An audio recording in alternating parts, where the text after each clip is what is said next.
শ্রেণীর সকল ছাত্রছাত্রীদের সুপ্রভাত। দেখো, তোমাদের আগের দিন আমি 6 নম্বরের প্রশ্ন 2 নম্বর করে করেছি। সংস্কৃত ভাষায় উত্তর দাও। এবার দেখো, বাংলা ভাষায় উত্তর দাও যে কোনো দুটি। তোমাদের 4 নম্বর থাকবে। আমি 6টি প্রশ্ন করেছি। 6টি প্রশ্নের মধ্যে আশা করা যায় তোমাদের পড়ে যাবে। দেখো, ঋতুচর্যা পাঠ্যানুসারে প্রথম ও শেষ ঋতু দুটির নাম লেখো। তাহলে প্রথম ঋতুর নাম হলো হেমন্ত, শেষ ঋতুর নাম হলো শরৎ।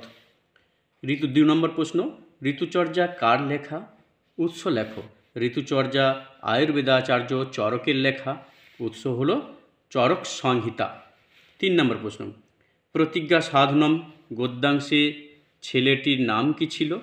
তার বয়স কত ছিল? ছেলেটির নাম ছিল শ্রী রঘুবীর সিংহ, তার বয়স ছিল 16। প্রতিজ্ঞা সাধনমের মূল গ্রন্থটি কি? কার লেখা? দেখো, মূল গ্রন্থ হলো শিবরাজ বিজয়ম, লিখেছেন অম্বিকা দত্ত ব্যাস। আচ্ছা, 5 নম্বর প্রশ্ন, যদা সরসী তদা লভস্য, কে কাকে বলেছিল? স্মরণীয় কি ছিল? দেখো, দেবদূত কর্ণকে বলেছিলেন বা বলেছিলেন বলবে বিমলা নামক অস্ত্র স্মরণীয় ছিল।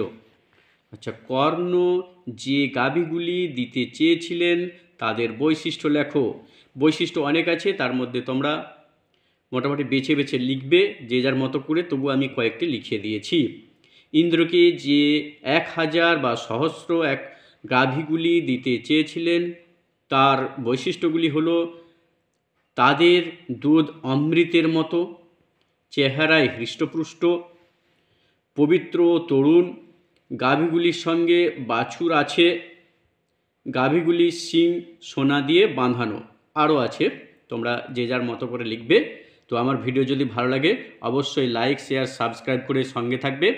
আশা করা যায় তোমরা পরবর্তী ভিডিওগুলোই 1-2 দিনের মধ্যে পেয়ে যাবে। আর যে সাবস্ক্রাইব করেছো সে অবশ্যই লাইক করবে, যে সাবস্ক্রাইব করোনি সে সাবস্ক্রাইব করবে এবং লাইক করবে এবং বেল আইকনটা বাজিয়ে দেবে। তাহলে তোমাদের ভিডিও আপলোড হলেই তোমরা সঙ্গে সঙ্গে ভিডিও পেয়ে যাবে। সকলকে ধন্যবাদ।